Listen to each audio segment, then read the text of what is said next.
Hey folks, welcome to the Trust in the Process podcast. My name is Travis Fritz, owner and brewer at Old Nation Brewing Company in Williamston. As those of you who have watched or listened to the podcast before, you know that we're generally speaking to brewers. We're generally speaking to sort of marketing and salespeople. These are all fascinating conversations. But today, I am happy to have John Blystone, who is an engineer. He's actually in a lot of the packaging and automation at Great Lakes Brewing Company. And of course, you all know what that is, but in the event that you don't, it is one of the larger national breweries in the United States, based in Cleveland, and a wonderful sort of portfolio of brands that have been around for some time. Including the one that most people are familiar with, sadly, in my opinion, which is their Christmas ale. But, you know, of course, the Eddie Fitz, the Edmund Fitzgerald Porter, the Dusseldorfer style, the Dortmunder style, the Dortmunder Gold, and a number of other brands that have been around since I have even dreamed to dabble in the brewing industry. So a venerated company, a venerated individual, John. I am pleased and thankful to have you on the podcast today. Thank you. Thank you. Excited to be here, Travis. All right. So, John, in your journey to where you are now with Great Lakes, I assume that and forgive me if I'm wrong, your goal was not to be plying your trade at a brewery initially. Can you tell me a little bit about where you started in your engineering? Yeah, so definitely not. I don't think I ever imagined I'd be able to apply my engineering degree to making beer for a living.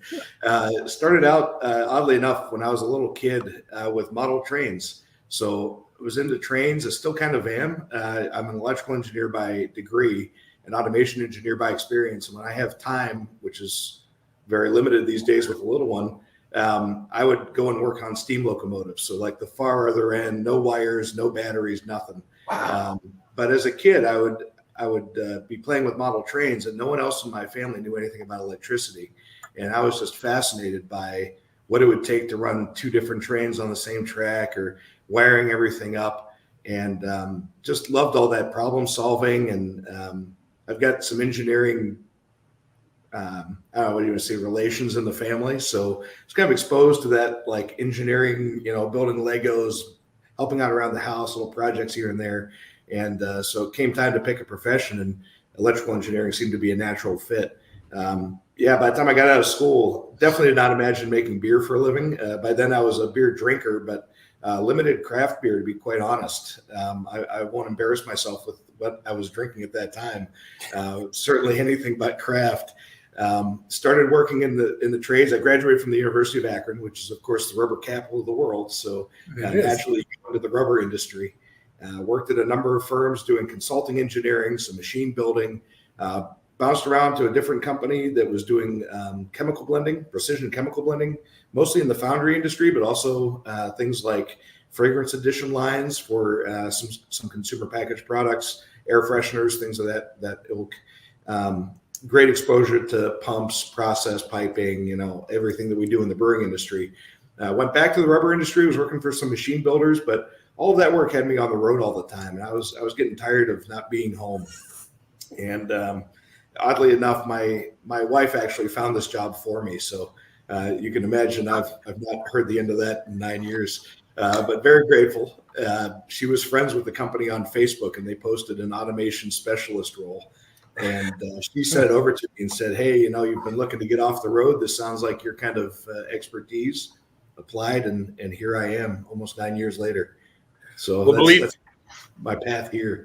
That's fantastic. And believe it or not, as a lowly brewer, I have a lot of friends who are engineers, and it seems like the mechanical and electrical engineers. And it seems like that's kind of the path after college, the normal path to be the guy who's on the road, right? The young guy gets the kind of the shit job, right? You're the one that gets to go out and deal with the customer who doesn't know what he's talking about and solving the unsolvable problem. And it must be actually quite a useful crucible to go through as a young engineer. Do you feel that way?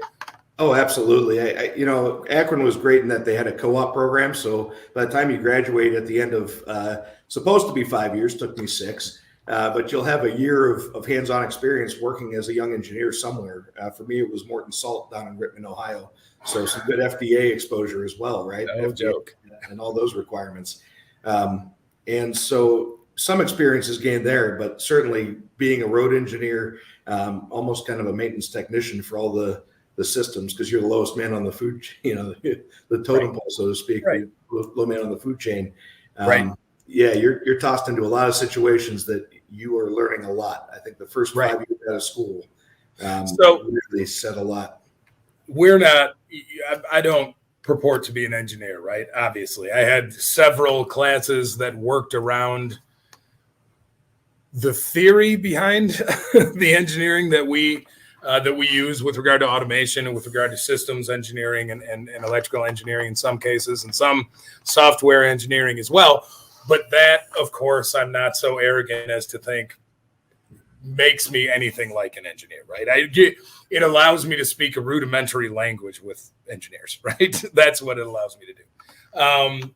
But as a person who deals with the practical applications of engineering quite often, I find myself, and I guess I'm asking for your experience in having these kind of conversations with, brewers like me, maybe, that I find myself quite polarized about the engineering that's happening in the brewing industry, right? Meaning, sometimes I'm fascinated and absolutely astounded by the amount of precision that goes into a machine that operates exactly as I need it to consistently, right? Those are the machines, those are the processes that you fall in love with, right?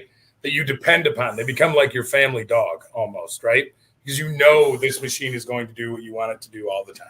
And if you break it, you've gotten to understand it well, or if it breaks or if it degrades or whatever, you've gotten to understand it well enough that you can know what's wrong with it. And if you can't fix it, you can call someone in and you know exactly where they need to go. And these problems are fixed easily. And on the flip side of that, this is what's polarizing to me. There are a lot of these machines, and this is specific to brewing, but I know this exists in most disciplines. There are these machines where it's like, who designed this, right? This cannot work in the way that I need it to, right? I can't tell you, and these are, not complicated machines that I'm talking about, but, brew house engineering, for example. I can't tell you the amount of brew houses that an idiot like me can go back and say, well, these are the problems with the fundamental engineering of this system. And ultimately, there's not a lot I can do to make it more efficient, given that it is immovable, right? This is a circle within circles. I can't change one without changing the others. This is kind of what we're stuck with. Let's figure out how to make the best of it. But who in God's name designed this, right? Right. So I can sit back and armchair quarterback about that all day as a brewer, right? What does it feel like when somebody like me does that armchair quarterbacking and comes to talk to you about it?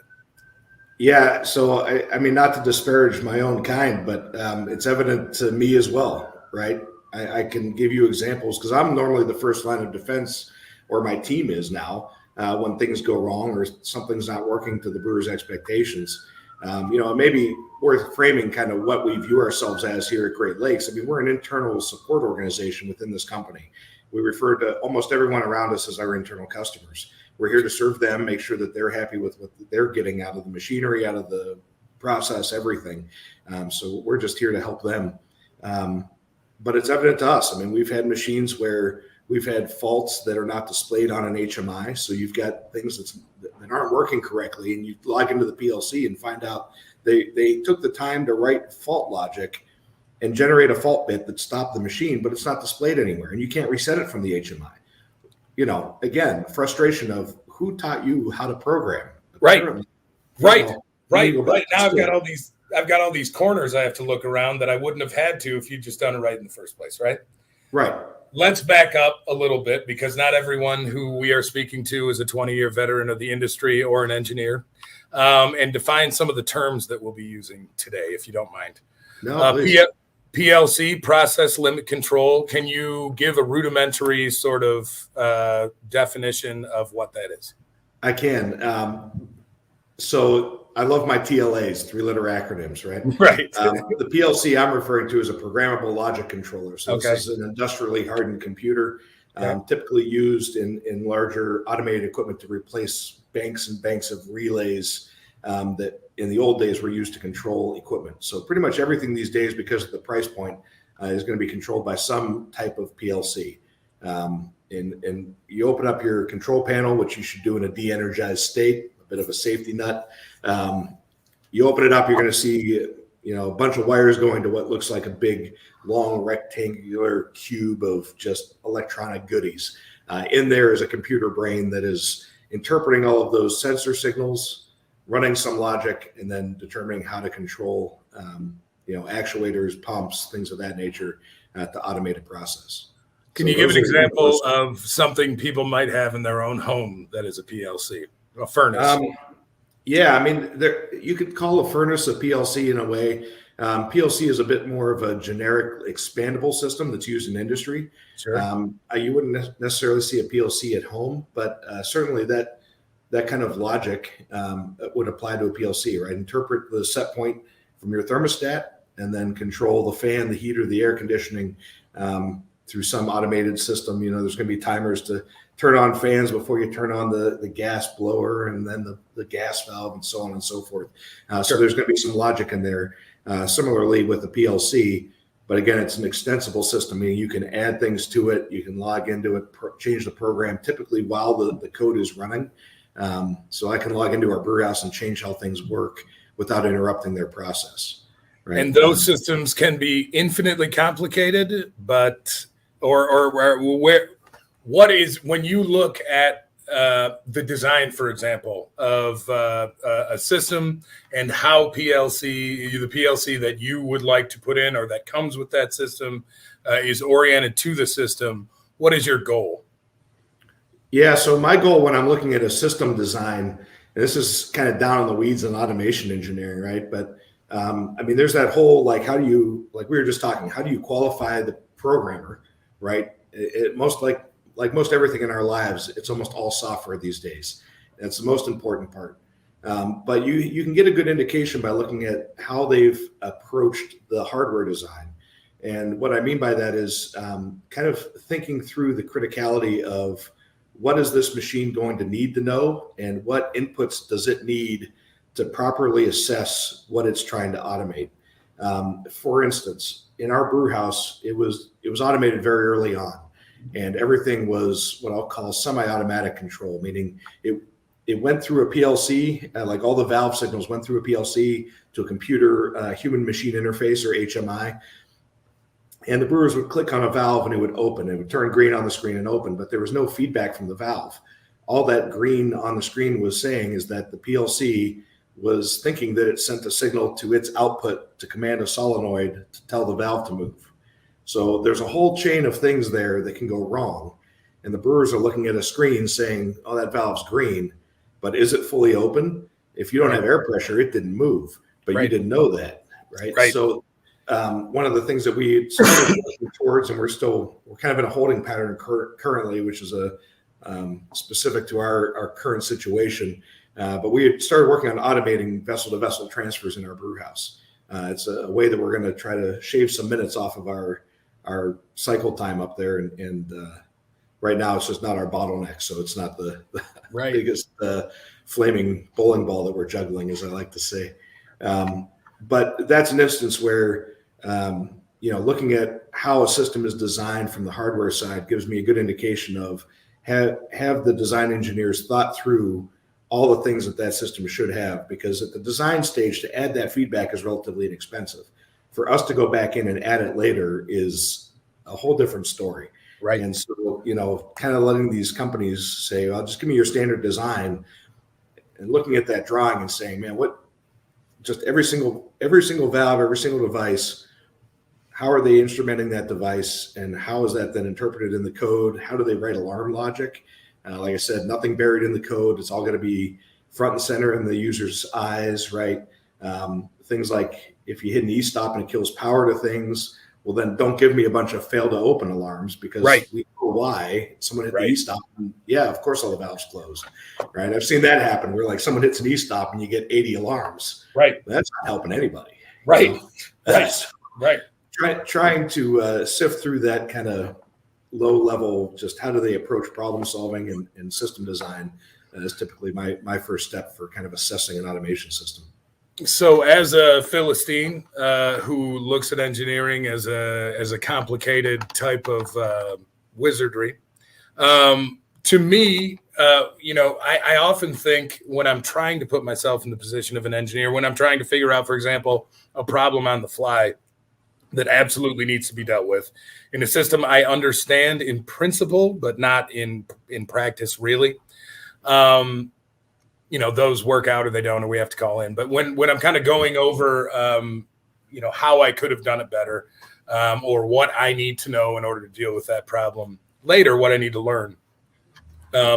Often I'll get kind of caught in this philosophical question about engineering, which is there must be a challenge, right? Particularly after you've done it for a set amount of time, right? I would say that older engineers probably have faced this issue and found their own way through it.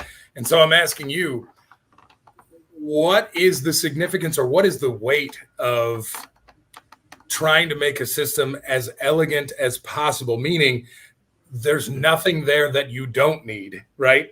And yet you do have all the things that you do need. Must feel almost impossible as you start in that job, right? I mean, what matters and what doesn't matter? It seems like a simple question, but it must be really difficult to deal with throughout the design of a system, if that makes sense. It is. Yeah, it is. And I will say, though, interesting, back to that theory that most everything these days is software. And the hidden statement in that is that hardware has gotten inexpensive, right? Okay. Relatively. And so I think the question, certainly in the last part of my career so far, and I'd almost argue from day one, is that designing for agility is really the key. And you'd probably be able to design in a lot more hardware up front than you'd imagine, that the cost differential is not necessarily there.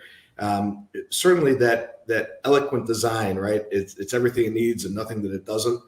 It's great in theory, but right. What I have found is that more the better, right? Sure. Okay. So a great example of this, right? We went through a process shortly after I got here of upgrading all of our variable frequency drives, or VFDs, in the brew house.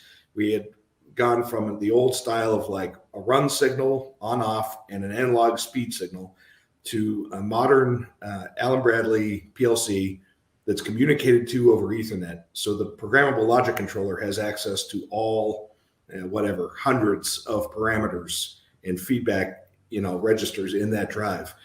And why, right? You're just replacing a run signal and a speed signal. You can do that with just the wires that are already there.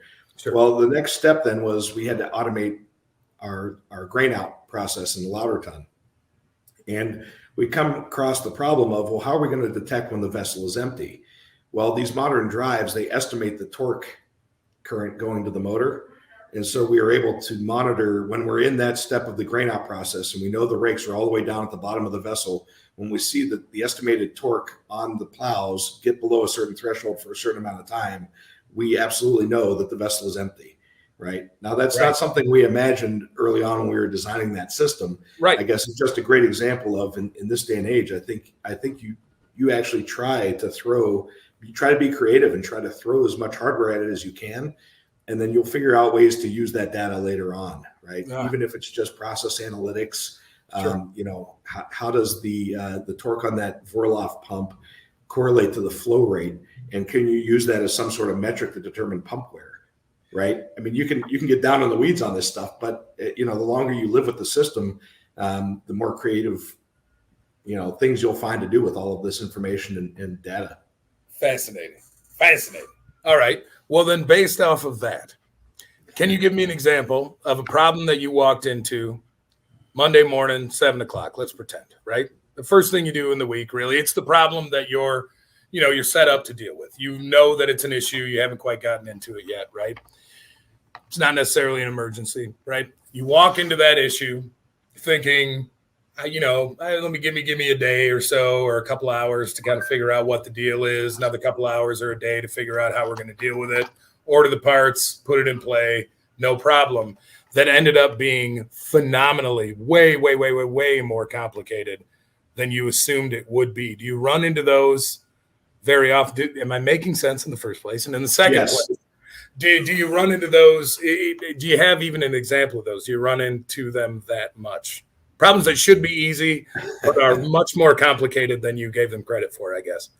Yeah, I think a lot of that comes down to, I can think of a number of cases where that certainly plays out in trying to determine the root cause of why did something fail, right? Right. So it's that part that I think has more often surprised me than trying to engineer an actual fix. Okay. Typically, by the time something's broken, it's pretty obvious. We've got that thing's dynamited. We got to buy a new one. Makes sense. Most recently, we actually had one of the blowers on one of our boilers. And it's just a squirrel cage blower. Middle of the day, the thing just disintegrated. It's been in place since I think the build date was 97. So, fine operation. There's no wear parts. It's just two rings of metal with a bunch of little angled slats on it that spins attached to a motor. And right. Middle of the day, the thing dynamites. What caused that? So while we're trying to work through that, we only have 2 boilers in our production facility. While we're trying to work through that and get a replacement made, because they're not an off-the-shelf part anymore, so we're having to scratch build one of these things. The other one blows up, and so this is actually last week. So you're asking this question, Fresh. And this is a great example that right now I can't tell you what the root cause is. We're trying to figure out how is it that 2 squirrel cage blowers on 2 separate boilers, both dynamited within about a week of each other after 25 years of operation. And so you mentioned that you mentioned that you have a team. How many people are you working with there? Yeah, so I've got a site maintenance lead at both of our facilities. So I think you mentioned our size. We're currently 19th largest in the U.S., about 130,000 barrels a year, thereabouts. We hit a peak of about 150,000 barrels in 2015. Working pretty quick to get back to that number with some portfolio changes and some different initiatives internally. It's been a lot of fun. We've got 2 facilities though. We've got our main production brewery in Ohio City, which is like near west side of Cleveland. And then in 2020, we opened up a warehouse and canning facility down in Strongsville, which is about 15 miles away. And we're actually tankering our finished beer from here to there, getting it into bright tanks and canning it. So I've got a site maintenance lead there. We've got at least 1 maintenance individual on all of the operating shifts for packaging lines. And then here in Ohio City, we also have our electrical department. So an electrician and electrical controls technician. I've got 2 engineers that report to me, an EHS specialist, so occupational safety and health, and then a manager of special projects that's focused on some of these larger project initiatives for us. Excellent. That's quite a team from the context of a 20,000 barrel brewery, which is us, right? So dovetailing into the last question and your example, these blowers go down. It's a mystery. How do you deploy your team to attack the problem? Great question. We are believers in communication at a very high level, right? So we do shift handover emails between shifts on the maintenance and engineering team. There's a stand-up meeting every morning and really in between all the shifts. And when things like that happen, you'll see a bunch of email chains basically start to pop up. And we will just start sending back and forth pictures, theories, data, anything that we can dig up. So typically you'll see the engineers kind of dive into like some of our process historian data that might be related. You'll see the maintenance guys pulling up maintenance history. Someone else might be pulling up O&M manuals, just operation and maintenance manuals, anything that we can find to help shed some light on, these different theories that are being tossed out. It really is a great team right now. We listen to each other. We share data really well. We communicate excellently.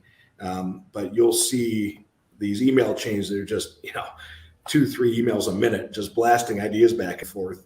And typically that calms down as we normally kind of go back into the weeds and collect more data and then try to get it to determining a root cause, suggestive actions. How do we correct this? How do we stay ahead of this? Maybe add something to our preventative maintenance program or our daily walkarounds, whatever, to try to stay ahead of it, keep eyes on it. And, so then there's that piece of kind of wrapping up the procedures. Typically go through our one engineer kind of owns our SOP process, standard operating procedure. So any modifications of the SOPs go through him. Safety's involved to make sure we're staying above that line. Always first and foremost. Always. Like I said, I'm a big safety nut. Good. But that's kind of the general process, and that applies to most of the problems that we come across that are worthy of that kind of attention. So does it become kind of, and again, we're taking this one example, right? Just generally, I suppose we're basing these questions off this boiler fan example. It must be at some point kind of a head and hands type situation, wherever there's a mechanic or a couple mechanics on the ground. They're there, they're looking at the problems there, as you say, taking pictures. They've got their toolkit next to them. They are exploring, right, what could be happening in front of them and communicating that information then back to you. And so they, in this situation, would be the hands communicating then to the head. I have been in that situation a few times. And of course, if the situation is such that the brewery can't function until the problem is fixed, there's a great deal of pressure. I've done it in the head and hands fashion. I'm not saying that's how you do it. That's how I understand it. Where I'm having to communicate to an engineer. Generally, it's a contractor that we're working with. Hey, this is what I'm seeing. This is the problem. I mean, this is the result of the problem. This is what caused me to be here, right? This is what it looks like to me. This is the system as I see it here. These are the pain points that I see could be causing this problem now. Let me work on this for a minute and kind of tear it apart and see, or not tear it apart, but at least dissect it even conceptually in order to get a better idea of what's happening here. Now, of course, as you've said, you have meticulous records on maintenance logs, what the equipment is. I'm sure a lot of that you can do at a desk just by, looking at cut sheets and whatever. So my question is, right, coming from a more primitive process, which we engage in here, admittedly, right? We don't have a chief engineer. We don't have teams. We do have a safety manager, thank God. But largely, we're kind of hands and head right there on the ground trying to figure out the problem. And I am no longer the mechanic working on the machines, thank God, because I'm not the best mechanic that is here for sure. So I know what I do with my mechanics quite often who are here is just kind of say, man, what can I get for you to help you figure this out, right? Let me take as much pressure off of you as possible. Don't worry about the brewery being shut down. Don't worry about any of this kind of stuff. Let's worry about getting to the heart of this problem. You're already motivated. I know you want to fix this. What do you need? Right? Yeah. Sort of a primitive way to go about the process. You seem to have a much more evolved way to go about the process. What do you see in the gap between those, or comparing and contrasting? I mean, I'm hearing basically the same process, to be quite honest. Right? Okay. I mean, when we're involved, I mean, I was kind of saying the head and hands. I mean, everyone in our team is in it, right? So that floor disintegrates, and it's maintenance and engineering all standing there asking the same questions. Okay. Again, it's just you are on site dealing with the problem. Yeah, it's the beauty of having different backgrounds and different expertise looking at the same problem. That again finds that let's creatively lay out all the possible causes here. What are you thinking about? What do you think could have caused this? Right. And then communicating back and forth on that's not likely because of X, Y, Z, or that's a great idea. So it's really just about kind of turning up the amplitude on the number of people staring at it. It's not about the background. I don't think it's about maintenance or technician or engineer. It's one team of, if you're mechanically minded, then we've got a problem. Come take a look. Right. Right. Good. See what you're seeing that we're not. And so this is not that different from what it is that we're doing then. I'm putting too much on this, right? There's probably smarter folks involved than me, certainly, but the process is similar, right? Yeah, I think it's the same process. Yeah, absolutely. Is it a rat? That's the first question. Did some vermin get in here to cause this? Yeah. And normally they start pointing at me. Exactly. The engineers pick up tools again. Right. Smack them out of their hands. Yeah. Well, but in that kind of high pressure situation, which, even if it doesn't shut the brewery down, there's a sense of urgency in these when something breaks, right? It's not about PM, it's not preventative maintenance, it's broken and it needs to be fixed, right? Yes. So there is a sense of urgency. Yes. And that pressure can often, in my experience, that pressure can manifest itself as kind of, emotional sort of outbursts and I mean, managing a team who's dealing with a problem like this is much more complicated. I think the people who haven't done it would give it credit for. What is your experience there? Oh, absolutely. You Okay. talk about how that pressure applies and how it manifests different things in people. It's certainly a challenge. Again, I think I've got a great team now, but it's not to say we all handle that pressure the same way. Right. And it's easy to react, to get angry, to, some people put their blinders on and just, get tunnel vision as to the one thing they're thinking about.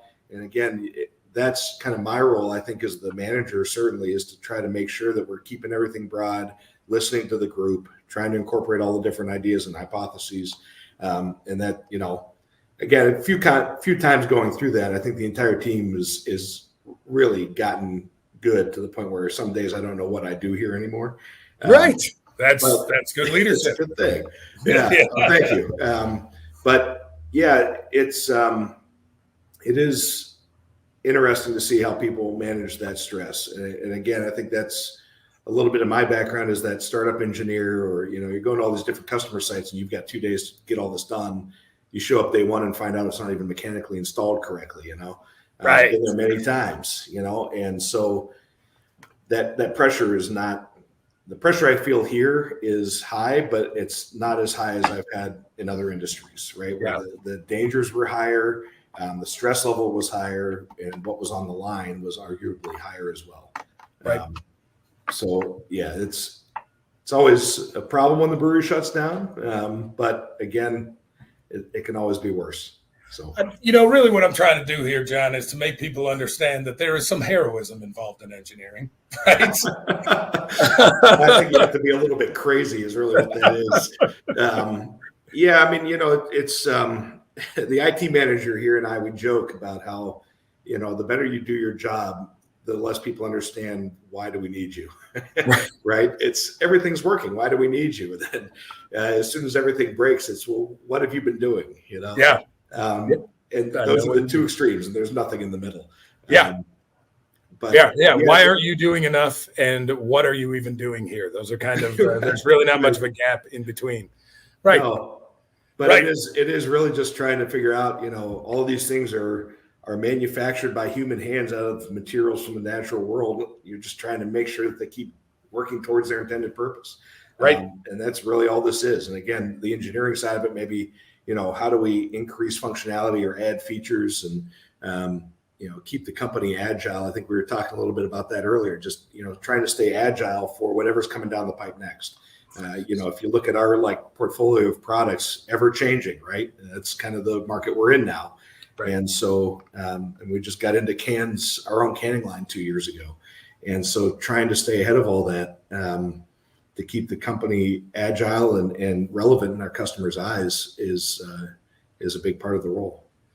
So at the risk of being redundant to the 2 or 3 people who I probably employ who will be watching all of these podcasts or listening to them, I have been doing this job as a professional brewer for about 20 years. So long that the first time I went down to Great Lakes, you guys were working out of a brewery in the Flats down there in Cleveland.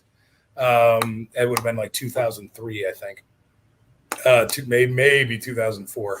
And in that time, obviously the brewing industry in terms of marketing and production and when I say production, I mean production of given styles and sensitivity to the market and what folks want, has changed a number of times. It's in it's in a state of flux again. It's always kind of been in a state of flux. And so this agility that you're building into the system works around parameters that don't necessarily have to do with that, right? What style of beer is being made, with some limited exceptions, probably doesn't affect too much what it is that you all are having to work on for the brewery. But You and I talked briefly before the podcast about your own relationship to beer, and a statement that you had made to the individual that was hiring you there. Yeah, I'd like to know from the perspective. I'd like for you to tell that story first of all, and then to know what from the perspective of an engineer, frankly, who had worked in any number of different industries and kind of landed and stuck in this one, at least for this amount of time. So from an outside perspective, I know that you work with brewers a lot. What is that like for you? I mean, what were the sort of the challenges or benefits or differences between this industry and others that you've experienced since you've been at Great Lakes? Yeah, that's a great question. Let me start first with the interview story. So, my history with beer, I admitted when I was on the road a lot, I was drinking beer, was introduced to beers that I'm not going to mention as a craft beer employee. It was not. It was macro beer, right? Is what I was drinking. Drinking to drink. Yeah. Eventually made the switch over to whiskey. Eventually landing into Scotch. And by the time it got to the interviews at Great Lakes, I had the opportunity to interview with one of our founders, Pat Conway, and a couple of other members from the team, including the IT manager, who was the only other person at the time that really knew, computer stuff, is kind of how they viewed automation engineering. Great guys. And so Pat asked me towards the end of the interview, well, what's your favorite beer? And I immediately said, well, Macallan 12 here. And I wasn't kidding. He thought I was, and he hired me anyway. But they've turned me into quite a hophead. I still do enjoy a good Scotch. I'm a Islay and Highlands type of guy. So a little Ardbeg kind of. A little saltiness you like? Yeah, East, draw a line. I'm good. Been to Scotland, have done some Scotch tours, and absolutely loved it. Would love to go back. So that's that story. Asking about the brewing industry and what I love about it. So all these other industries I've worked in, as the automation guy, you're always, like I said, last one in. So you're training the operators. There's a lot of operator and maintenance face-to-face time training and teaching them how the new system works. And something that stood out to me very early on in this industry was the amount of passion and the amount of technicality that exists in the brew house, in all aspects of the business. You go out and talk to our bottling line operator. They're a bottling line expert, and they're always looking for more information. They're engaged. They want to work with you to implement new features, learn how some features work that may have come from the factory. Just learn more and do more. And that was so extremely refreshing. Again, that view that internally we're a service organization within this company. So we're here to serve them, to give them features that they want. And I'll tell you, I stay busy just in that part of it, right? Those guys are the feet on the ground. I come in, I know, like third shift brewer, Dave, always telling me, hey, XYZ happened last night. It was at this point in the process. I don't know why. I was seeing this data. It might be related. Could you look into that for me? Great. Let me, Yes. That's the type of question that engages me, that just keeps me energized, wanting me to come in the morning and help solve problems to make this better every day. You want to kiss him, right? Thank you for giving me all the information I need. Thank you. Yeah, that energy exists, at all levels in this company on the operations side. And it's a drug, man. They're gonna have to pry me out of here with a stick. I just absolutely love the industry. I love the company. Great culture, great people. It's a lot of fun. Let me ask you this then: what do people not give brewers credit for that they deserve credit for? So I would say great question. I'll speak about our brewers in general, and this is coming from me, and I think it goes without saying to a lot of brewers, is that the technicality of what they do with every single batch, the things that they have going on between their ears to make sure that batch is what they expect. I think people see it as a very creative process, and it is. In that way, I think there's some relation to engineering, right? There's a creative level to it. Sure. And I think the public sees brewers as, oh, you're the creative. And that may be true at some levels. Certainly by the time you get to our level, they are, I mean, we're making Dortmunder the same way we made Dortmunder in 1988. So right. There's not a lot of creativity there. Yeah. But the technicality that's going on every single batch to make sure it's exactly what is expected. And, trying to listen to how the equipment's performing and analyzing the raw materials and all those things. There's so much on the technical side that's going on with every batch. In all the industries I've worked at, that level at the controls is it's another standout, right? I think a lot of other industries, you end up with people that are operating equipment that are more or less button pushers. And I can't say that I've seen that pretty much anywhere in the brewing industry. That is that. I mean, it's no secret. That was the answer I was looking for. Thank you for that. I mean, and of course, you're speaking from the context of a brewery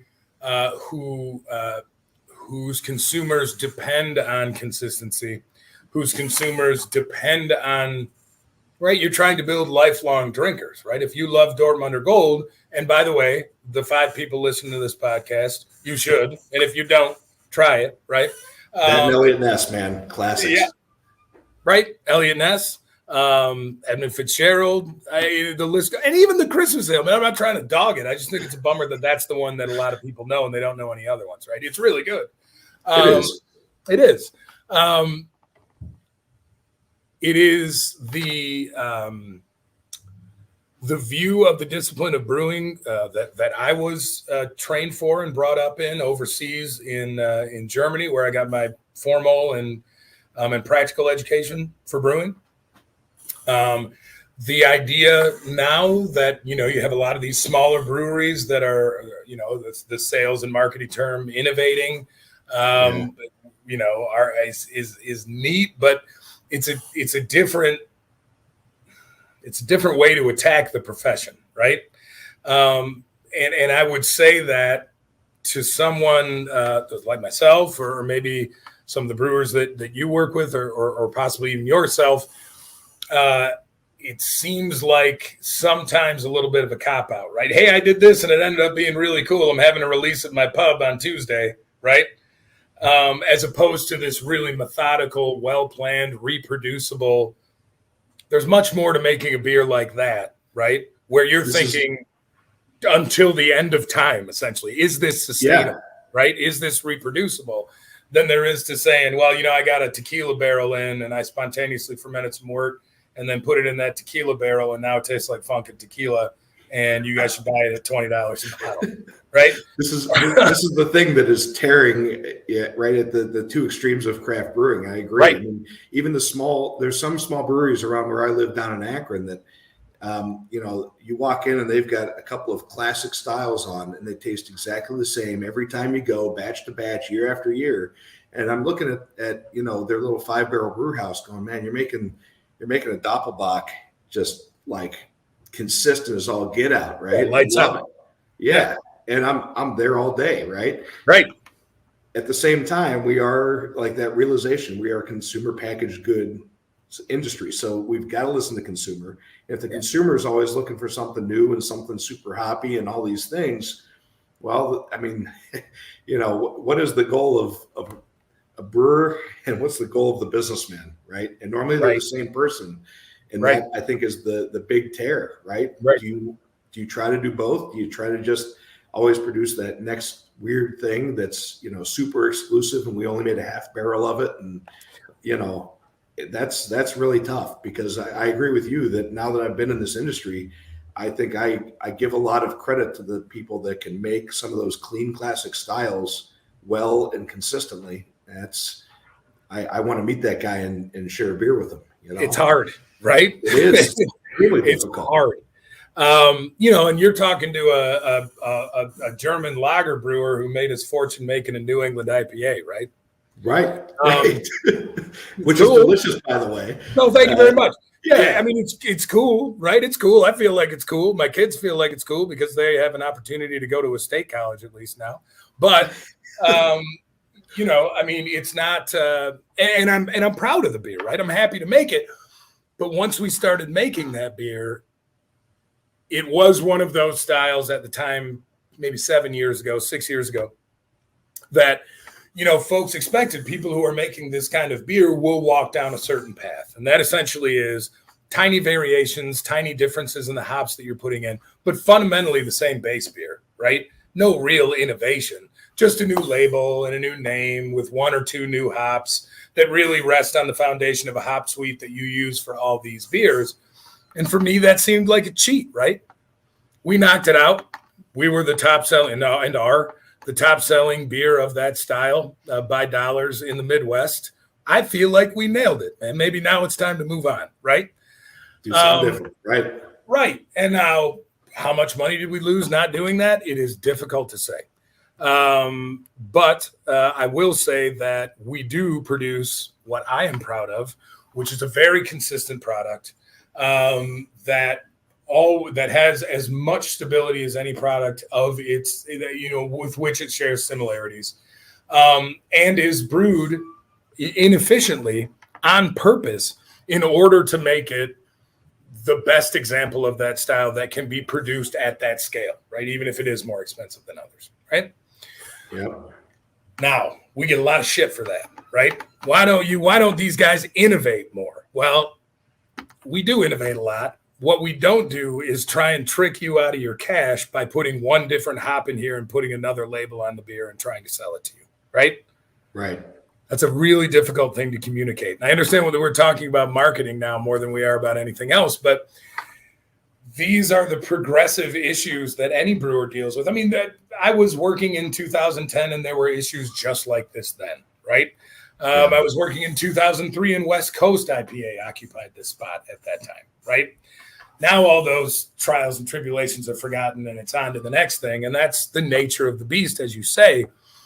But with a brewery like Great Lakes, where dependability and consistency is absolutely paramount, right? That is not to say that you all aren't innovating in the way that a salesman or marketing guy would want you to, or in ways that brewers would want to. But it is to say that your bread and butter is inarguably beers that you've made for a decade at least, right? Decades. Yeah, 20 years. Yeah. Right. And that's good, right? It is. Yeah, and it's funny you mentioned about those public calls for innovation, and of course we want to innovate. Like I said, brewers are a creative bunch, right? We've got our homebrew competitions. We've got all kinds of avenues for the creative brewers on the company staff to be creative, try to come up with that next great thing. Right. But it's how you treat your brands, in my opinion. Again, great marketing question, and we've got a marketing department. But how do you treat your brands? Like you said, you don't want to just change one hop and sell it as a new product. I think that's going to dilute your brands over time, right? Because hanging your hat on consistency is huge. And so, you can innovate, but innovate by coming out with different brands. And it is a little bit longer, painful process, I think, to test them and then slowly develop them into the bigger brands, right? It's tough to say, from our standpoint, we want another Christmas ale, which, you've mentioned a couple of times. I mean, we sell almost as much in some years, if not more, Christmas ale than we do Dortmunder. Dortmunder's available year round. Christmas ale is 2 months. Crazy. Right? So our seasonality is just, it's wild. So of course we want to, come up with the next Christmas ale. And we think we've got a couple that are on that path, right? Mexican lager with lime is blowing up. It's helping us, kind of even out that seasonality a little bit. It's a great beer for Great Lakes type activities. Absolutely. But trying to make sure that you're innovating, and that's like truly innovating into different brands. And then once you develop that brand, it's got to be consistent, right? It's trying to say, it's kind of like the dress for the job you want, right? Yeah. You want to get to the point where your brands are known as a consistently good product, but you have to have that like wild innovation system behind the scenes that kind of feeds into that. But those two almost need to be separate things. 100%. I've got a good buddy that works in Dayton, actually, which is not too awful far from where you guys are. And he went to the same university that I did. We were the only two Americans there. He's got about 10 years on me in the industry. Real smart guy, right? His name is John Haggerty. We spoke to him on this podcast before. John was an architect, or that is to say, he had one job in architecture before he became a brewer, but he went to school to be an architect, right? And he's often, when we've had a couple of beers, talked a little bit about the difference between architecture and engineering, right? In the building trades, and how, architecture is great, and an architect should be able to understand what materials they're using and what kind of weight those materials can bear and how they can withstand the elements, be it wind or moisture or freeze thaw cycles or whatever. But ultimately, the engineer is the one who comes in and says, kind of picks it apart and says, okay, well, this is how it actually needs to be in order to live as long as you want this building to live, or do what it is that you want this building to do. And it's been my thought for some time in brewing that there are folks who are willing to do the conceptual work, which in this case we'll call the architecture, and then willing to do the practical work, which in this case we'll call the engineering, in order to give the whatever brand they're developing the longevity that they wish it to have. And the kick in the balls there is sometimes you do all that work and the brand doesn't happen, right? People don't want it. It came out at the wrong time, whatever. And so it's difficult to get to feel like you've not wasted that work, right? But it's important, and it's certainly what breweries like Great Lakes do. And I feel like when you talk about building a system to be agile and adding all the hardware because there's not that much cost differential, and allowing for a system to be flexible enough to expand or contract given the pressures put on that system, I wonder if it's not pretty much the same. You know what I mean? Yeah, a lot of similarities, right? And again, I mean, a great tie-in to an example of that is how do you size a lauter ton, right? The system that we bought and we're running on right now was purchased in 1997 when we were making Dortmunder Ness and Christmas ale. Right? Yeah, 11 and a half, 12 Plato beers, whatever they are. Exactly. 13. Yep. So where did the market go since then? Right? 20, 25. So this is right. So you can think of that as, that equipment is all designed for an ideal. You have to be very careful on what you ask for the ideal, right? This is a question when you buy new equipment, such as a lauter ton, you say, well, what is our mix of products right now? I need a system that can make all of these consistently. But if the trend is to go to a higher gravity beer, then I don't want a lauter ton that is designed for my current product mix. I want to take my current product mix and say, I want a lauter ton or a brew house system that's designed in its nature to make something that's 15, 20% heavier, but can also brew this for now, right? So you start to get into those strategic questions of where are things going? And then you have all the beyond beer questions, right?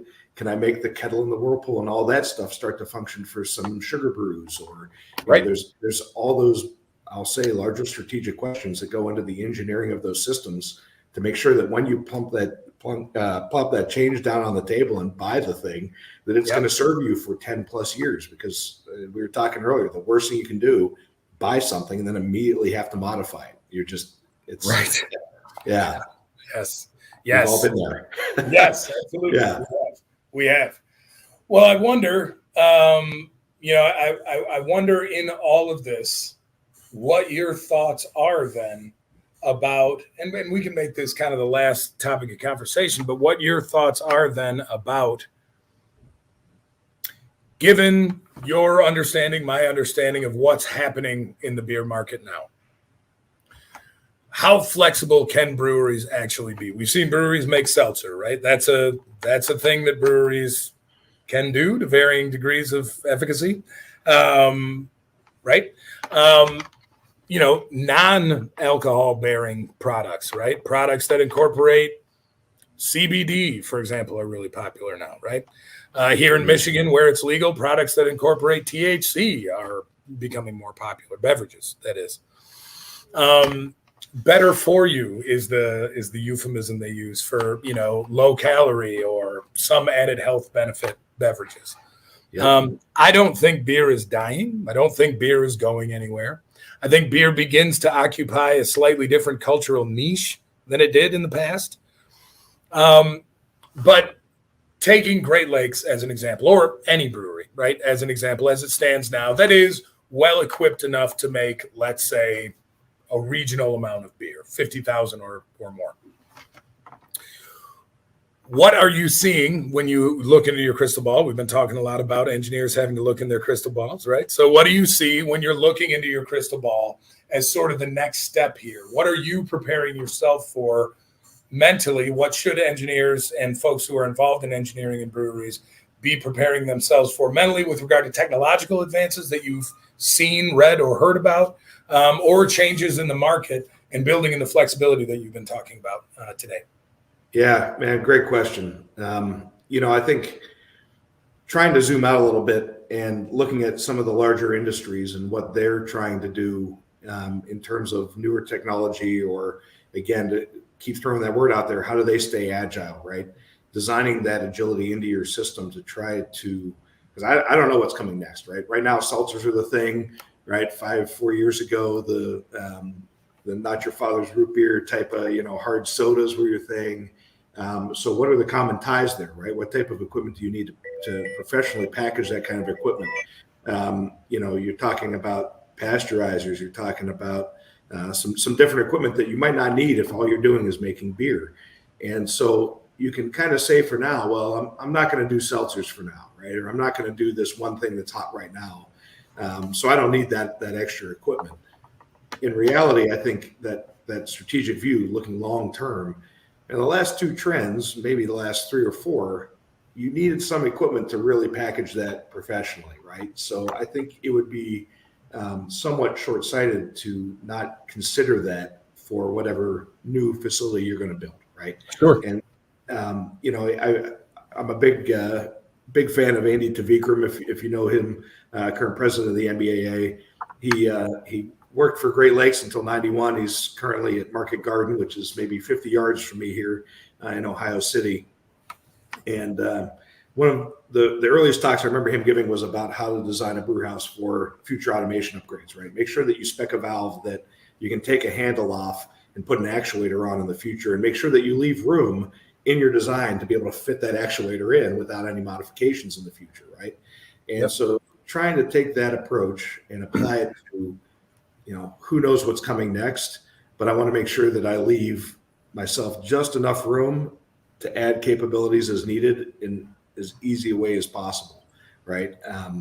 Does that mean, again, addition of a pasteurizer later on, which is going to require an additional boiler, which might require a larger gas line size from the get-go, right? So all you got to do is spend a little bit more money on a gas line for now of a larger diameter and leave a little extra room. And then should that need arise, well, now I can just kind of plug those pieces in, right?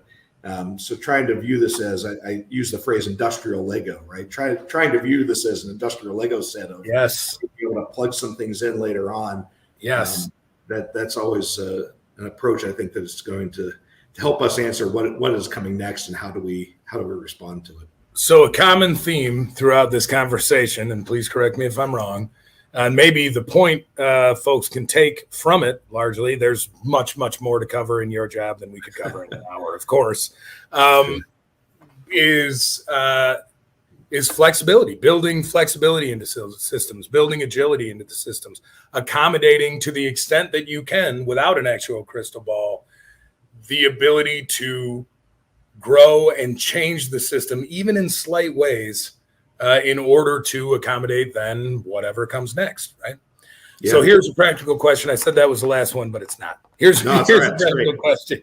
And can I add on to that for one quick Please, second? Yeah. Since we're talking agility, I mean, I think we haven't really talked about this. We've been talking about the systems, but the culture is important there too, right? Having a culture where you're willing to try things or willing to think that way, or say, the way I've approached this problem might be not ideal.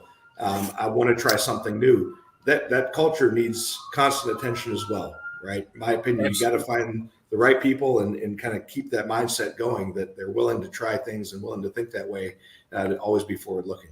So this dovetails perfectly in the next question I'm asking you. Perfect. All right. You've been at Great Lakes for a while, right? You are the person who manages this department, this crucial department for the brewery, right?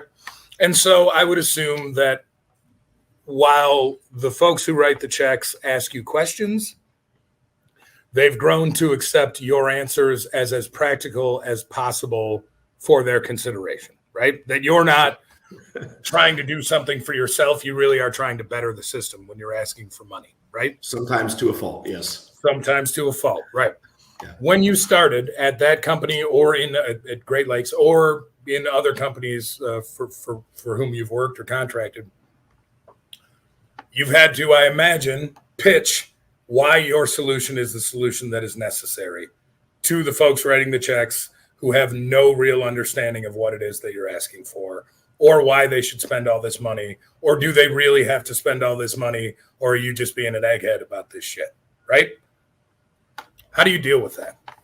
That is a tough one, and you are correct. It's like you were looking over my shoulder in the early days, right? I've been there, brother. Yeah, I mean, and it's tough. It's interesting you bring that up. So one of my volunteer roles is chair of the engineering subcommittee for the BA. We had a great meet and greet at CBC a couple of weeks ago. And that was one of the things that came up was how, as the technical troops in our breweries, how do we engage management in a way that shows them that I'm not just looking for shiny stainless toys, right? I'm not just trying to spend your money needlessly. I'm trying to say that, preventive maintenance matters, and we need to start calculating OEE and track the numbers. And there's no one answer, right? This is where at times I've joked, I wish I had a sociology degree rather than engineering. And 100%. certainly as I've moved into management, right? I mean, that you're dealing with the personalities. You got to know your audience. You got to know how do you show them that, again, you are numbers based, that there is proof in this, proof in the pudding, that I can build out that case and show you in the data why this makes sense. And slowly over time, I mean, the battles seem like you're fighting, there's a lot of battles fought early on, but as time goes on and you start to build those successes, I think the battles either get easier or maybe I'm just getting used to it. I don't know. But yeah, it's certainly interesting, and especially as you pointed out, I mean, I am the head engineer in this company, the head technical person. Well, I say that now with Stephen Powell's on board as our COO. He's got an engineering background, very technically minded as well. But that's an interesting role to be that kind of lead technical, because we think differently. We're weird, right? Yeah. Some of those stigmas are well earned. That we're matter of fact. We're very logical thinking, and trying to make those cases in a world that everyone around you thinks differently has been probably the biggest challenge for me here at Great Lakes. It's been fun, and I wouldn't trade it for the world. I think I've done a lot of growing here, but really learning to recognize your audience and what matters to them, and how do you sell your idea, to show that this is the path that we should be considering. Right.